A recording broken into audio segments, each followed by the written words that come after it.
Today we will read about verb, यानी कि आज हम लोग पार्ट्स ऑफ स्पीच के अंतर्गत क्रिया के बारे में पढ़ेंगे। Now let us define the verb. A verb is a word used for saying something about a person or a thing. Again, listen it. A verb is a word used to say something about some person, place, or thing.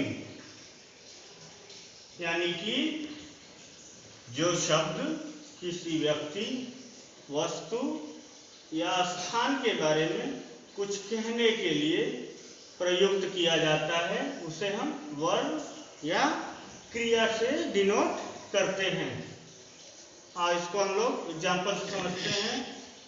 The fat girl wrote a letter to her brother. Delhi is a big city. The old man had a faithful dog. This pen is nice.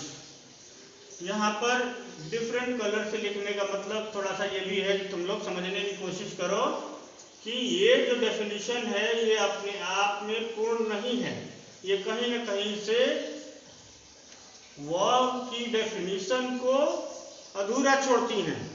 यानी कि जो शब्द किसी व्यक्ति, वस्तु या स्थान के बारे में कुछ कहने के लिए प्रयुक्त किया जाता है उसे वर्ब या क्रिया कहते हैं।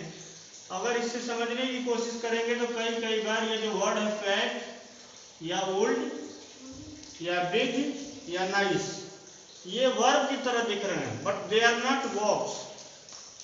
Basically they are adjectives. They qualify the sentences, the nouns or the pronouns. Now let us understand the new and clear definition of verb. That a verb is a word that denotes being, having, or doing, or an action or a state in any form. यानी कि जिस शब्द के द्वारा होना, रहना या कुछ करने का बोध करवाया जाए उसे क्रिया कहते हैं।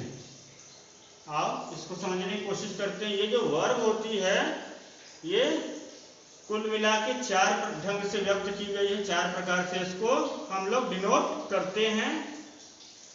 पहला होता है जिसमें being verb. The man is honest. आदमी कैसा है? ईमानदार है। तो आदमी की क्रिया क्या है कि वो ऑनेस्ट है। ये बीइंग वर्ब है, यानी कि सन्निहित है उसमें कि मैन क्या है? ऑनेस्ट है। हैविंग वर्ब की अगर बात होगी तो I have a sharp knife. Knife माने समझते हो ना, चाकू, तेज चाकू। तो ये है I have a sharp knife, ये हैविंग वर्ब है। Doing verb, the boy kicks the football. Boy किसको किक करता है? फुटबॉल को। तो किक्स क्या हो जाएगा यहां पर? डूइंग वर्ब हो जाएगा।